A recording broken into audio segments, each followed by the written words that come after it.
sermons. There is a religious process. It's called sermons, and since I went to Catholic school when I was a kid, I use some of the religious terms, even though it's not a religious event. So I call them sermons. Why? Because a sermon, the goal of a sermon in a religious event is to present a principle and somehow get the people who listen to that presentation to either believe or change or use that principle, whether it's honesty or charity or generosity or whatever it is, right? And that's a sermon. A sermon form, I've given you 7 steps here, and you're going to use these steps very near future. Oftentimes, if I'm talking to a group, whether it's a group of veterans or whether it's a group of business people or whether it's a group of NLP people or whatever group it is, I realize, and when I do training for trainers, by the way, this is one of the main things that the trainers learn. If you're talking to a group of people or talking to an individual and you realize, you should realize, what beliefs or values does that person have to have in order to use what you're talking about, in order to use the skill or the idea or whatever you're presenting? Or what beliefs or values must they not have in order to pay attention, learn from you, understand what you're talking about, and so forth? So can you kill a belief quickly? Can you create a belief or a value quickly? Okay. Some of the common ones that are NLP myths, are the things like NLP teaches people to manipulate, and that's supposedly a bad thing. Okay. So I do a sermon about manipulation, which turns it into a good thing. Okay. So it completely changes how people understand the concept of manipulation, and also the concept of communication. Because all communication is manipulative. And communication happens whenever you're in sensory range. So if you're inside of a person's ability to sense, you are manipulating. Whether it's with your nose or whether it's with your vision or your sight or whatever. You are influencing. Influence and manipulation are the same terms. There are people who try to tell you that manipulation is a bad thing. And those are people who are natural. I don't like natural people. I don't want to be around them. Natural people are dangerous, right? Because they believe that they can do any damn thing they want, they can say anything they want if it's real or if it's spontaneous, right? Okay, by the way, it's probably obvious to you that I'm giving you an example of a sermon, so hopefully that'll make sense. Okay? So, manipulation equals communication. They're the same thing. Simple as that. Okay? Frank, sorry, what's a sermon? What am I doing? What's a sermon? A sermon is okay, thank you. a sermon is a short presentation I know. that follows 7 steps. And at the end of those 7 steps, the person you're talking to or people you're talking to are changed forever in a powerful way. Religious context, right? The word sermon comes from a religious context. Yeah. I use it because I grew up as a Catholic kid. Yeah, Not because it means anything real. the sermon. Yeah. The sermon. Okay. But this is not the religious sermon structure. This is highly professional communication structure. SERMON. The word's not important. Call it powerful presentation. Call it wow, ass, kick, and talk. Whatever you want, okay? Okay, you like that one, right? Yeah. Okay, good. So I'm going to give you a brief demonstration. Okay, ready? And you can follow the steps. Okay, first step, name it. What is it I'm going to talk about? Second step, brief description. Okay, simple description. Third step, why the hell am I talking about it? Well, connect it to the person's personal experience. Okay, or use what's called a so what. I'm talking about this because it means this or it does this. Okay, so connect it. I'm going to connect to this one as opposed to so what it. But you always have the choice which way to go. Connect or so what. Then give the information. Talk about what you're talking about. Then come back and in a very quick form summarize what you said. Some people might call this speech 101 from your 6th grade. It's almost the same. Whoa. Maybe the teacher was actually trying to teach you something. Nah, probably not. Okay. So summarize briefly. Here's what I said. Okay. So obviously the information is the long portion. Okay. This whole thing takes maximum 5 minutes. If you can do it in 3, you're better off. Okay. 3 minutes to change a person's belief or value for their entire life. Not bad, huh? Okay. After the summary is okay. Now, what does that mean? What are you going to do? What's next? How are you going to use this? Okay. So, summary and another kind of so what. But this one is now. Now, so what? Now, what's it worth? What are you going to do? What's the value? What's going to change? And then maybe one of the most important parts, which is one of the parts most people leave out, and that is the final phrase. The final phrase is called the kicker. Okay? If you do a great speech, 10 years from now, nobody will know will remember what the hell you said. But they will remember your kicker if it's worth anything. And that kicker is an anchor to the entire belief or the entire goal that you did. And I can prove it to you very simple. Okay, you ready?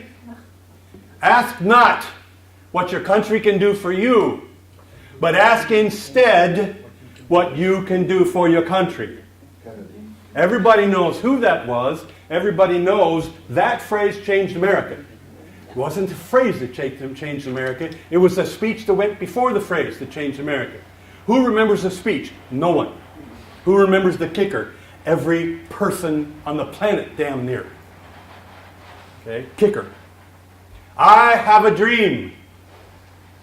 Okay, everybody remembers that. Everybody knows that. Everybody knows what it means. Those are kickers. You understand? A phrase that will be remembered forever. And that phrase is the connection to the whole thing. That phrase is the key to long-term change. Okay? If you have a great kicker, you can make mistakes in the rest of it. Okay? You shouldn't, but if you're going to screw it up in here. Don't screw it up with the kicker. If the kicker doesn't take paint off the wall, you haven't done it right. If the kicker doesn't touch the person deep inside, you haven't done it right. Everybody understand this? Okay? Your strength of your change, the strength of what you've done, depends on the strength of your kicker. You don't have a great kicker, you just wasted 4 minutes of their time. Sorry. Okay? You're a professional. You don't know how to make professional presentations, get another line of work. Because you're just wasting people's time. If you're going to do it right, do it powerfully, and change lives in 3 minutes or less. Change lives. The whole rest of a person's life in 3 minutes or less. Okay? There are values, there are ideas, there are concepts about life that are damaging to people all their life. Destroy it in 3 minutes. And you have just given that person the opportunity to have a different life, better for the rest of their life. They have a certain belief that they need, that they don't have. Build it. Build it in 3 minutes or less. And they'll live with that belief, helping them for the rest of their life. You're professional communicators. If you don't know how to do great sermons, you're wasting a whole lot of people's time. Guys, this is a primary skill of NLP. Rob? Okay. Okay. A primary skill of NLP. What is it? Brief description. Why am I talking about it? Talk about it. What did I say? What does it mean to my future? And blow the walls down with a phrase. Ask not. You understand how powerful that was? One of the strongest kickers in American history was about smoking. Okay, how many of you are familiar with a man named John Wayne? John Wayne, America's hero. In every war movie, in every cowboy movie, in everything. Do you know that he destroyed the American tobacco industry in 30 seconds? Did you know that? No. Okay. Very few people in America smoke now. Smoking is prohibited in most public places. Right? Why? Because John Wayne was not seen on television for 4 or 5 years. Nobody really knew why. All of a sudden on television there was a white screen. You couldn't see anything. In the back a door opened, a white door opened. There was a white chair in front of the camera. And this little, tiny, frail man slowly walked across the 10 meters to get to that chair. Sat down in the chair, looked at the screen and said, "My name is John Wayne." He weighed 80 pounds. He was days away from death, from lung cancer. He said to the people, "I could have lived another 10 to 15 years, and I could have shared that time with my grandchildren. And now I will never in my life have the opportunity to do that," with a tear running down his face. And he said, "Because I smoked for 40 years. And then his head went down with him crying. End. America stopped smoking that day. You understand? That was a kicker to end all kickers. Okay? You understand? Now I will never have that opportunity. So a kicker can be visual, and auditory, and phrases, and words, and a look. That took America out of the smoking business. That commercial. Okay? You understand? Kicker. Kickers can be powerful. Kickers can change countries. Kickers can change people. So, manipulation equals communication. Manipulation is a bad thing. Anybody ever heard that? Okay. Manipulation is a bad thing. Well, what's the opposite of manipulation? Okay. Natural. Have you ever heard anybody say, "I'm natural"? Okay. I lived with a natural person, and this was a person who had all those wonderful phrases. You might have heard these phrases like, I have the right to express my feelings the way I feel them. Okay? And she did. She looked at our 6-year-old daughter and she said, "The day you were born was the worst day in my life." And I saw my little girl's face. Right? And I looked at my wife, Russian daughter. I looked at my wife and I looked at my daughter and I didn't say a word. And then about 5 minutes later, my wife and I were in private, and I looked at her and I said, "What in the hell are you doing?" She said, "What?" She says, how can you say that to our daughter?" She says, "Huh, say what?" And I said, "What you said in there?" She said, "Why? It's true." And I go, "What's that got to do with our daughter?" And she said, "You've seen what those doctors did to me. They butchered me. I can never wear a bikini again in my life. Look at this." And she showed me the scar. And I said, "What does that have to do with our daughter?" She says, "What do you mean, what does that have to do with our daughter? That's when she was born." And I said, "So you think that's her fault?" "Yes." And I go, you can't. You can't believe that and you can't say that to our daughter. You simply can't. Our little girl is going to spend the rest of her life paying for that. Okay? And you can't do that." And she says, "Are you telling me that I can't express my feelings when I want to? That I don't have the right to say what I feel and say what I think? Is that what you're telling me?" And I said, "Yeah." And I said, "And it's very difficult for me not to express my feelings right now. Because if I did, you wouldn't do well." Okay? And I spent the next 15 years making sure our daughter understood she was talented, skilled, valuable, and she could live and do any damn thing she wanted to because she was plenty smart enough to accomplish any goal she had. And I spent the next 15 years until she took off to go to school to do that. And I don't like natural people, guys. Natural people use this concept of natural as an excuse to damage other people in their lives, especially the people they love the most. Okay? And if that's natural, I don't want any. I want a good professional communicator. I want a communicator who believes that they're responsible for the results they create. in the world. Get me away from natural people. They're dangerous. I don't like them. Now, communication. In manipulation, what does it mean? Everything is manipulation. All interaction is manipulation. Okay? Now, but you know what? The guys who think that, they actually have a relatively interesting idea. You see, because there's a very interesting concept here. And one of the difficult things about these ridiculous beliefs is that they're half true. Interesting? If they were false, everybody go, forget it. But they're not false, they're half true. And it's the half that's true that supports the half that's incredibly damaging. So how the hell, what am I talking about? How the hell can manipulation be a bad thing and a good thing at the same time? Whoa. Very simple, and you know the answer. I'm sure you do. Okay? Every time you interact with another human being, there are 4 possibilities.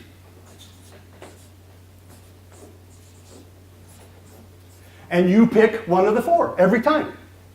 Whether you want to or not, doesn't matter. Win-win, win-lose. I'm tough, I'm cool, I'm smart, I can take from you because you're stupid. And there are people who live that way. God gave me a whole world full of idiots for me to abuse and steal from because they're too stupid to protect themselves. Not my fault, their fault, thank you God. And there are people who live like that. They're win-losers. And you have, of course, the givers. Doesn't matter what I want. I want you to be happy. Lose-win. You know those people, right? Oh, they're wonderful people. They die young and they hate you soon. Okay? Oh, you know the givers. And my favorite givers, they're the givers that aren't the givers. You know those? Right?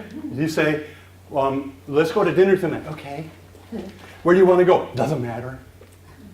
Wherever you want. Oh, really? Okay, well, let's go there. Oh, okay, yeah, that's fine. I got sick there last time, but this doesn't matter. It's okay, wherever you want. Anybody? Right? Okay, well, you got sick there. Yeah, but we can go there if you want. It's okay. I'll just throw up for a long time tonight. It's okay. Well, okay, well, where do you want to go? No, I don't care. Okay, well, how about here? Oh, okay, there. Yeah, that's good. That's good. We have a lot of time, and they're really slow, and I don't mind sitting there for 3 or 4 hours while we wait for dinner, because I'll be with you. It's okay. Yeah, sure, you can go there. Yeah. But I think will we get back on time? Who knows those people?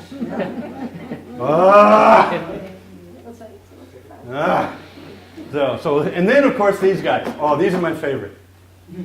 Have I got a deal for you?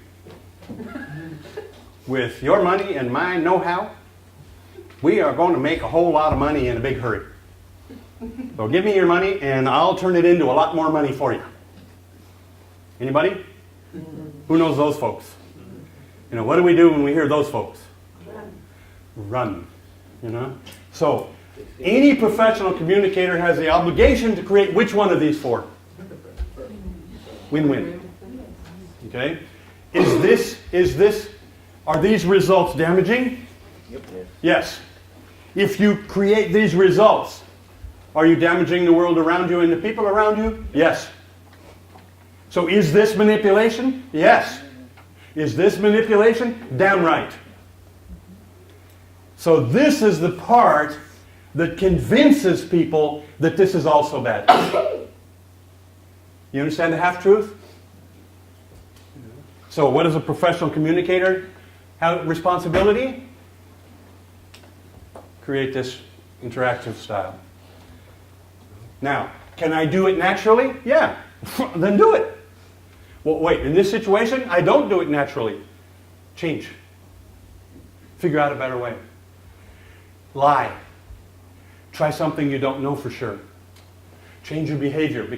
Do something that doesn't fit for you. Why? Because you're about to create win-lose and you know it. Your obligation as a professional communicator, win-win. Okay? If you can do it naturally, or in other words, if you can do it by habit, do it. My grandpa used to say, if it ain't broke, don't fix it. You understand? If it ain't broke, don't fix it. If it's broke, fix it. So, Is manipulation a bad thing? Sure it is. Wait. Is communication a bad thing? Sure it is. Huh? They're the same. Okay? If a person creates any one of these three, they are damaging themselves and or the world around them. That's what natural people do, and they say it's okay because it's real. Sorry. I don't like natural people, and I don't think there's anything real about it. And if they do it around me, they're going to have trouble. Yes? But a true shaman in a native Indian society, isn't he a true natural people? No. No? No. They're built. They're trained. They're taught. There's no. A natural person is an animal laying on the ground. Okay. The tribes, they train their people. They teach their people from very childhood. In fact, they use rites of passage that are incredibly valuable for their children to learn the rights and rules of the culture and behaviors that are appropriate. And we have forgotten rites of passage, which means why so many of our kids grow up to be jerks, because they have never earned their way as a citizen of our country. One of the things the Israelis do is force all of their kids to go through the military. And that's their rite of passage. And most of their kids come out of the military different. More responsible for the culture, more responsible for the nation, more responsible for the rules, more responsible for what's healthy, not healthy, what's right, what's wrong, because they have now passed the rite of ritual. They have learned the culture, they have learned the boundaries, they have learned the rules, and they are now keepers of the culture. Proudly. And Israel does that really, really well. They're one of the few warrior cultures that is still functioning effectively. Interesting? Yeah. And they show it. They're good. They're good at what they do. We might not agree with their politics, but they're very good at how the culture works and how the strength of their culture. Strong people. Is it true that what those people or we all call natural is actually reacting to a whim, to a trigger immediately? Yeah, sure. Robots. Yeah, spontaneous. Yeah. You know, like I learned when I was 3 that this means this and do this. Yeah, exactly. So I do it for the rest of my life. Why? Because that's who I am. That's scary. You are whoever the hell you want to be. And if we spend our life doing what we learned when we were 3 years old, we're not going to do well. And yet, that's how most people live. So, is it important to understand that? So, so what, okay? If you are around natural people, you understand how many times natural people have done things that are incredibly damaging to the people around them, including yourself, including myself. I have said things at moments of reaction or moments of anger that damage the people I love. And I regret every single one of those, but I've done it, you've done it, we've all done it. Okay? If we were professional communicators and we knew the key to freedom and that was automatic, we'd shut up before we ruin or damage the lives of people we care about or anybody else for that matter. So, is communication manipulative? Yes. Is it powerful? Yes. Are you responsible for the results you create? Yes. Is there any excuse for creating win-lose or any of the other negative behavioral characteristics of communication? Is there any excuse for that? No. No. Okay. There are exceptions.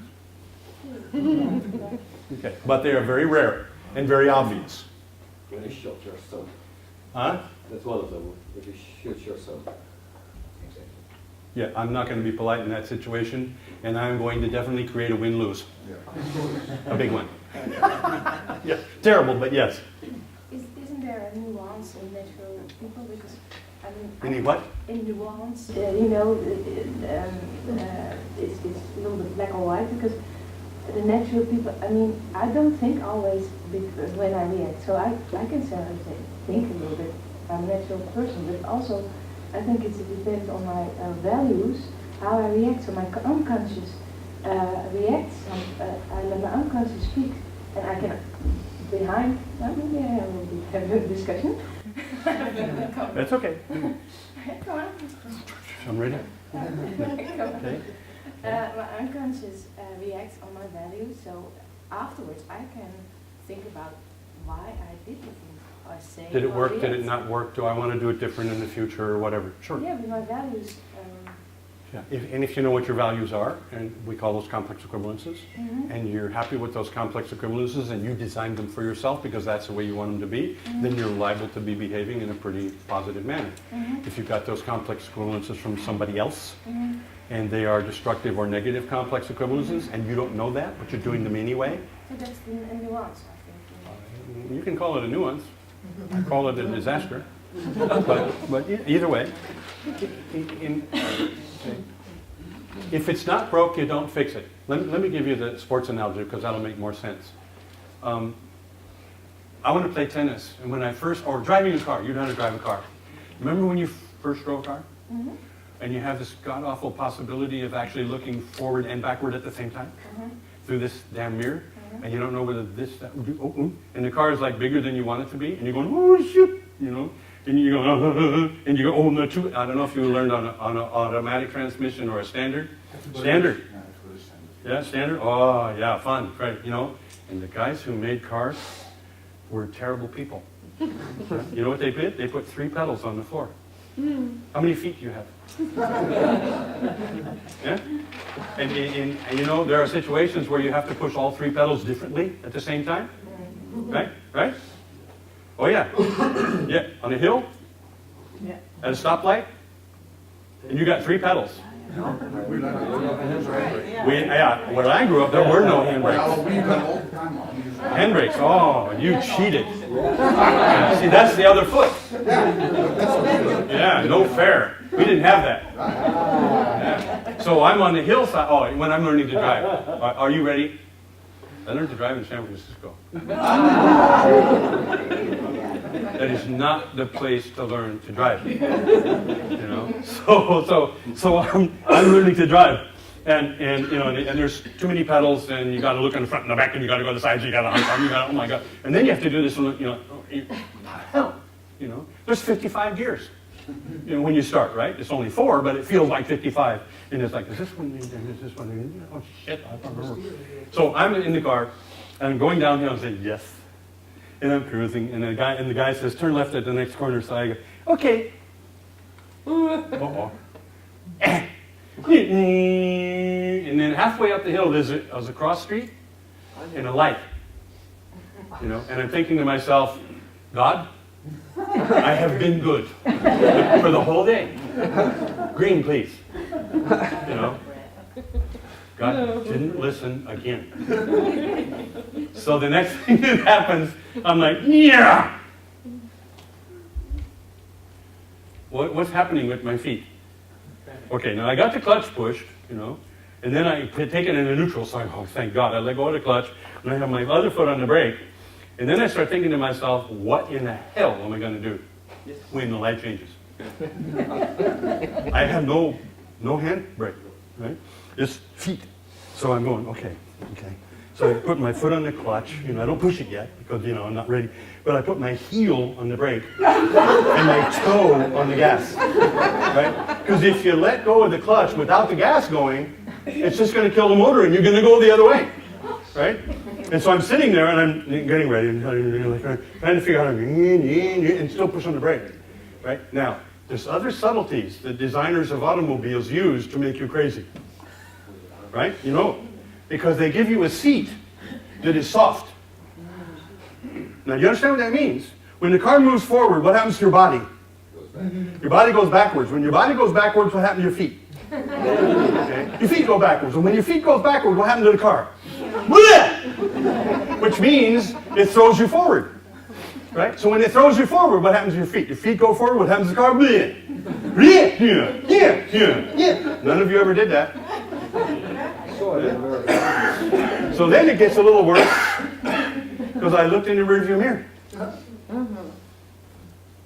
and I saw half a word. Peter. The largest trucks in America are called Peterbilt. And the name is in the radiator. And I looked in the rearview mirror and I saw half a word. Peter. And I'm going, oh, no. But thank you, Lord, he has this huge bumper. Right? So I'm looking at the light and the light's getting ready to change. I'm going, And he's like, from me to you behind me. And he's like, yeah, right? And I could hear him, and I'm going, I said, hell with it. I let off on the clutch, I let off on the brake, I rolled backwards, hit his bumper, and then when the light changed, I went, let's go! He was wonderful. He's like, I didn't have to do anything. And then I thought about it for a second and went, uh-oh. Because what's going to happen? When the car goes flat, what's going to happen to the bumper of the truck? So then I go, oh, I better get ready for this. So as soon as my car went flat, I'm like, like this. And the trucker, he comes up and he finishes through the intersection, turns down the hill, and he's laughing at me on his horn. He's like on this huge horn, right? And I go, yeah, thank you. Well, I'm going up the hill. 3 pedals. But after a while, what happens? After 2 or 3 years, what happens? Pedals, this one, that one, gears, right? So I'm a natural driver. Yeah? I mean, it's genetic, it's built in, it's the real me. Right? I can do it without thinking. I shift gears. You know what some people do? They drive along and they have a conversation with somebody and pay no attention to the driving. But they don't crash. Why? Because I'm genetic. It's the real me. Okay. Is it the real you? No. What happened?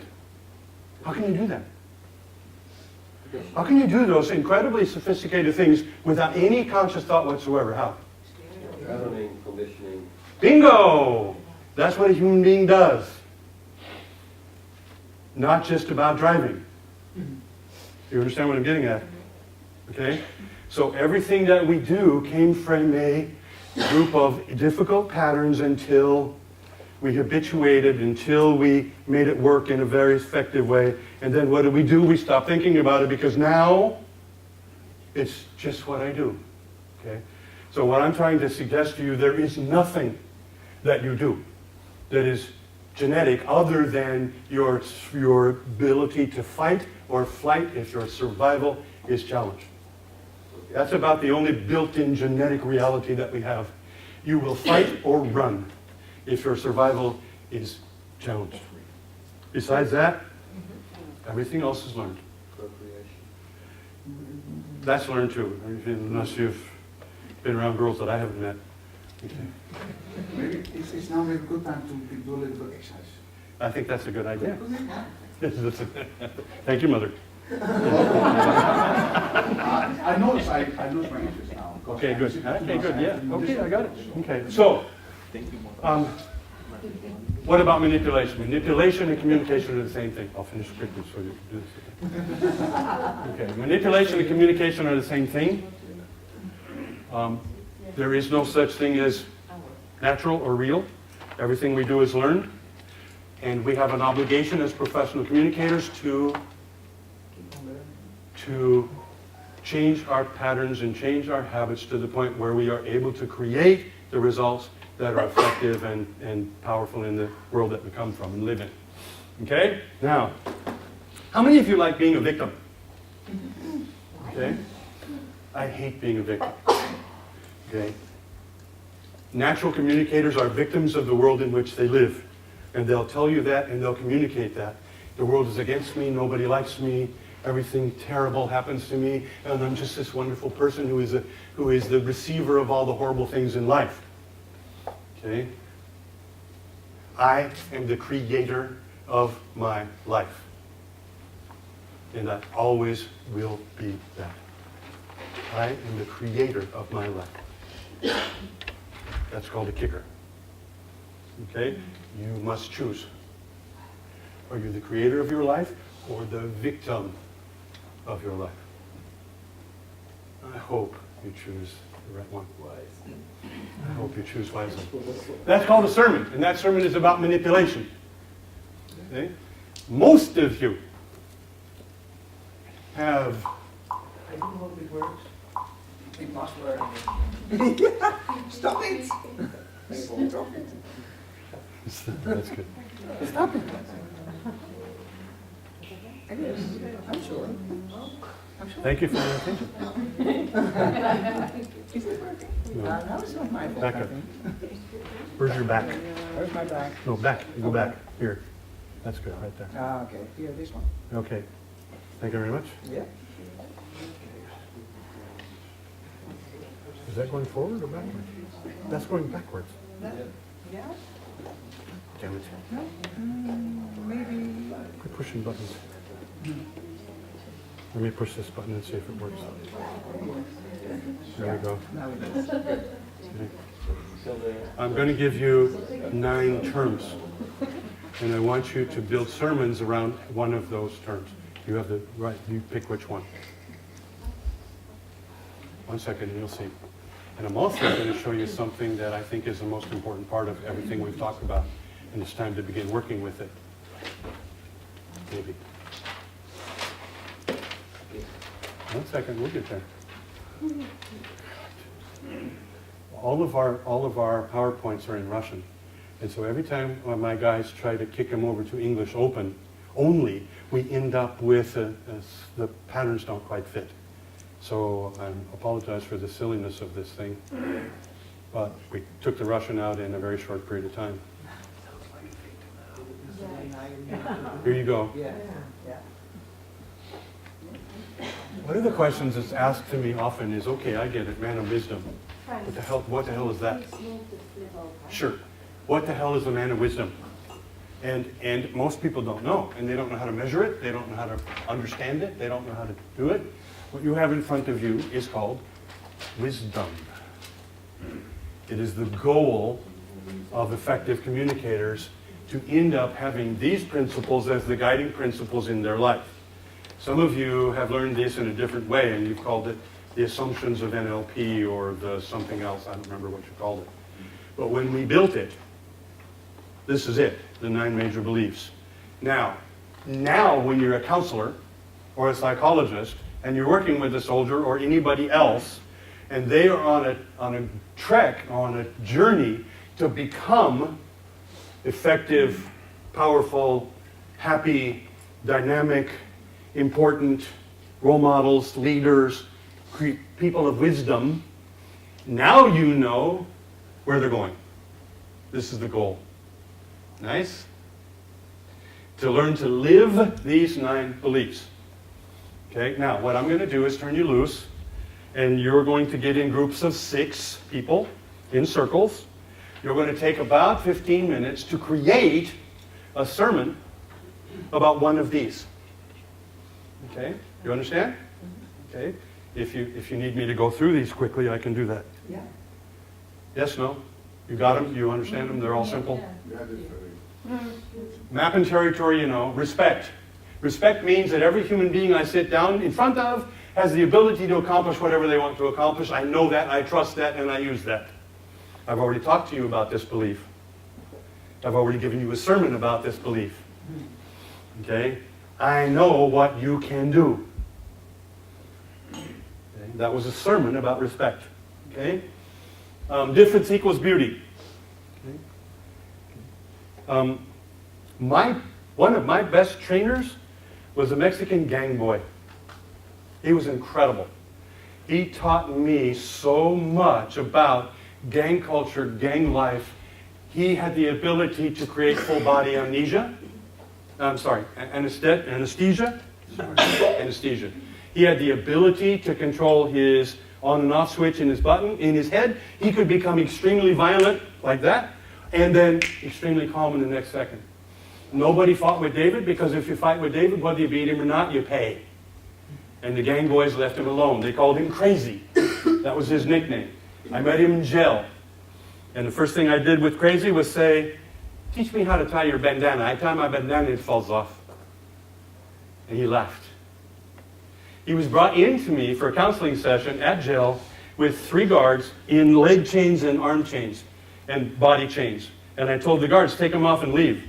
And they said, you know who this is? David was 14. David didn't have a neck. His neck started right here and fell on his shoulders. He was incredible. He taught me more in the next 6 months than any other trainer has ever taught me in my lifetime, including Grinder. Incredible trainer. He was so different from me. From that point on, I have never had trouble with gang kids. I work with gang kids a lot. Okay? I like them, I know them, I trust them, I work with them. He taught me and took me to the gangs with him. Thank God, with him. Okay? So, beauty, difference equals beauty. When you find somebody that's different from you, love it. That is an opportunity to learn. Okay? Most people stay away from people that are different. If you're a professional communicator, you are drawn to people that are different because they are your teachers. They have maps of the world you need to know. Difference equals beauty. Manipulation equals communication, you know. Resistance equals power. Simple. If a person is resisting you, it's because you're threatening them. Take away the threat, use the power to accomplish a goal. Remember the guy? Hey, young man, how are you? 2 minutes later, there is no threat, no challenge between us. We're buddies. Before that, I'm a threat. If I'm a threat, how's he going to communicate with me? If I'm not a threat, how's he going to communicate with me? Okay. If somebody's arguing with you, you threaten them. Whether you meant to or not doesn't matter. Take the threat away, join them, and go on and accomplish the goals. Aikido teaches people that physically. Okay? In Aikido, you don't fight power with power. You take the power and use it. They supply the power, you supply the result. Okay? Okay, 50-50. It's a very simple rule. At least 50% of the value of every interaction is not about what you say, it's about who you are.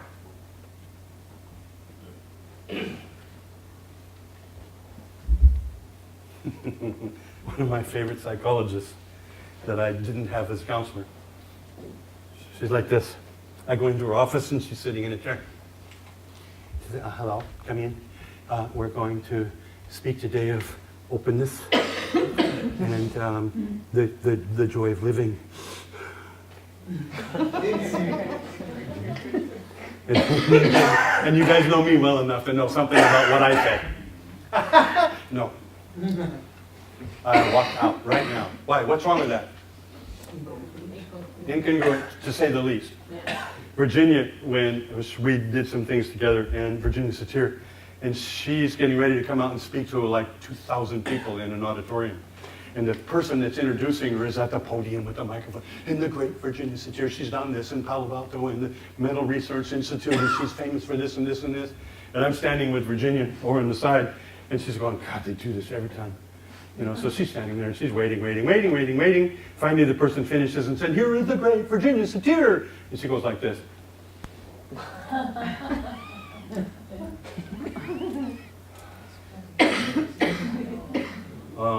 Today we're going to talk about happiness and the joy of living. You know, and 2,000 people go, uh-oh. You know, and then she steps over and she goes, now, what was wrong with that? she's talking about congruence, right?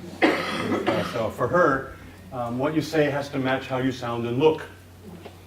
You know, because you know when you're with somebody who talks about one thing and is a different thing. You know, and what do you believe? What they talk or what they are? What they are. That's what they are is the truth, not what they say. If the two match, war. If the two don't match, words have very little value. It's called the 50-50 rule. Right to learn. I'm not sure I know what to do next, but I think I can figure it out. Lower the risk, go for it. You're going to make a mistake, so what? What do we call that in NLP? Huh? Feedback. If you don't do it right, you get feedback, you figure out how to do it right the next time. Or the next time. Or who the hell cares, the next time. Right? The right to learn. I know NLP people who don't have the right to learn and work with clients. Are you kidding? Do you understand what the clients will learn from you? Don't take a risk because I don't. Don't stretch yourself because I don't. I don't use techniques I'm not sure about because I don't want to damage you. Have you ever heard people say that? Psychologists? I only use techniques I'm sure of. You know, like stay away from my clients and especially stay away from my soldiers. What the hell is the most important thing that a client can learn from you? Try to do something, take a risk, make it work. If it doesn't work, learn from it and do it better the next time. No. What did they learn from us? Don't try anything. It's terrible and dangerous. No matter what you do, you're going to fail. And we don't say that. We do it. Right? So one of the most important things they can learn from you is who you are, how you are. Sometimes I look at clients and I go, you know, there's a strategy that I've heard about and that I've used a couple times. Not really sure it'll work right now. But what do you say? Let's try it. I've been doing this for 50 years. I have not yet had a person say, no, thank you. Okay? Many times it didn't work. At some point when I'm working with clients and I'm trying something and I look at them and I go, this is not working. And they go, right. It's not. And I go, okay, where did it stop? Well, how can we do it different? What part fit and what part didn't? And you know what happens? The client teaches me how to do it. He's the expert. I like it. Right? Most psychologists hate it when the client teaches them. Well, no, the client can't teach me. I'm the expert. I have to know. What kind of idiot does that? I'm sorry. That's the worst possible modeling you can do. I have to know, and if I don't know, I'm not going to do it. But I'm here to help you with personal growth. You're right. You're right. Personal growth what? So that's called the right to learn. Who is your most important client? You have one client that is more important than any other client? That's it. You. If you're not taking care of you, what the hell kind of model are you for the people you're working with? Come on. I know psychologists who sacrifice their life for their clients. Yes, I should be home and I'm exhausted, but I'll stay because you need me. Get out of here.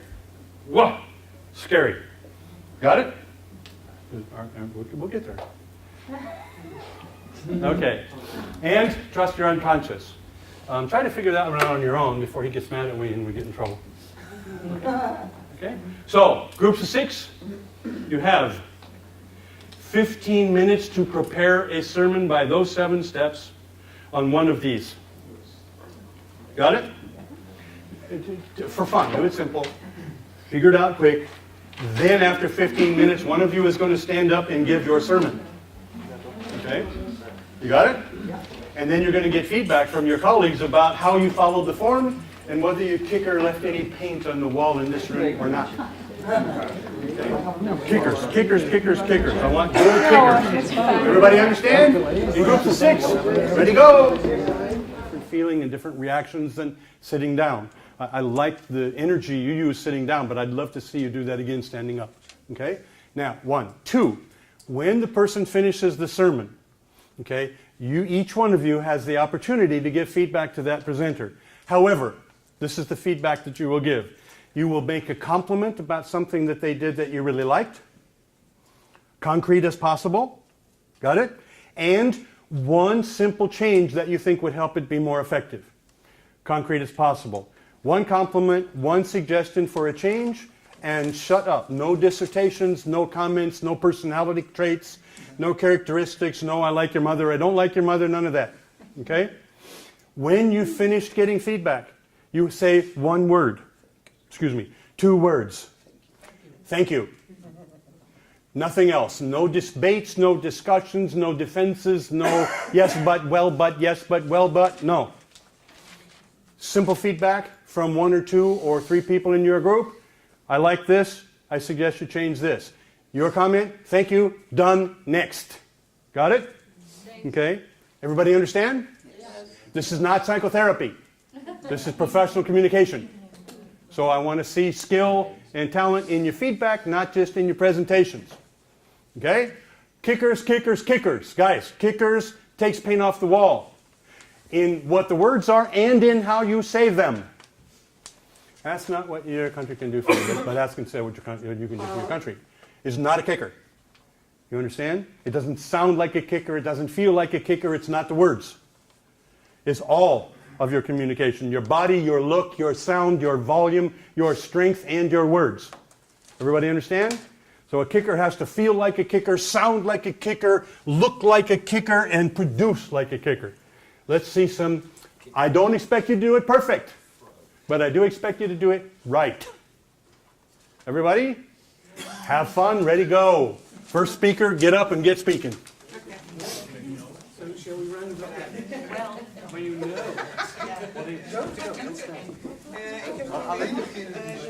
Only the one who speaks stands up. Yes.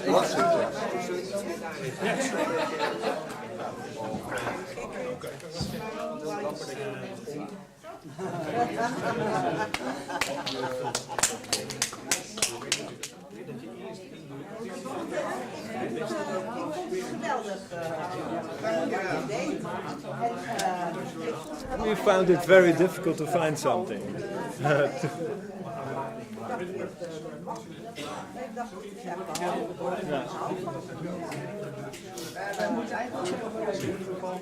Bing, bing, bing, bing, bing, right down the line.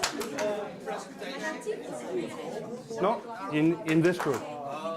3 minutes, you stand up, you talk to this group. At the end of that,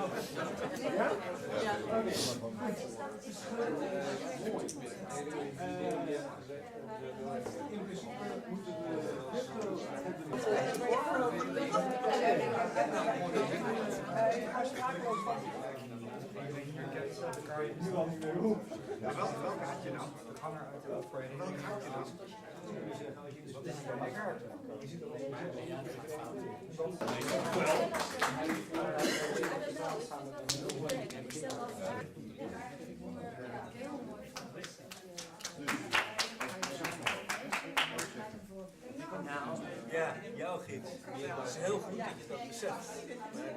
Ja, ik zit nog niet zo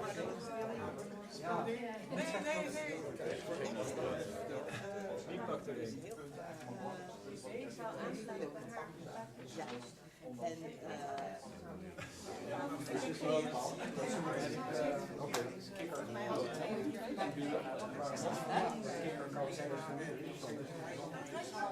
En